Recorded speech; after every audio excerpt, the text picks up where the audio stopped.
എന്താണെന്ന് വെച്ചാൽ സയൻസ് ആദ്യം പറഞ്ഞിരുന്നത് മാറ്റർ ഒരു സോളിഡ് സാധനമാണെന്നാണ്.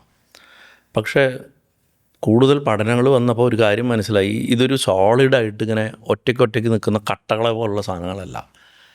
ഇതൊക്കെ വ്യത്യസ്ത കമ്പനങ്ങളാണ്, വൈബ്രേഷൻസാണ്.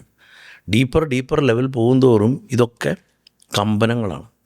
ഇലക്ട്രോൺസ്, ക്വാർക്സ്, ഫോട്ടോൺസ്, ഇവരൊക്കെ കൂടെ ഇങ്ങനെ വൈബ്രേറ്റ് ചെയ്തിട്ട് ഉണ്ടാക്കി നിർത്തിയിട്ടുള്ളതാണ് ഈ പ്രപഞ്ചം. ഇതിൽ ഓരോ കണികയുടെയും ആ വൈബ്രേഷനെ ഋഷിമാർക്ക് ഈ നൃത്തമായിട്ട് തോന്നിയതാണ്.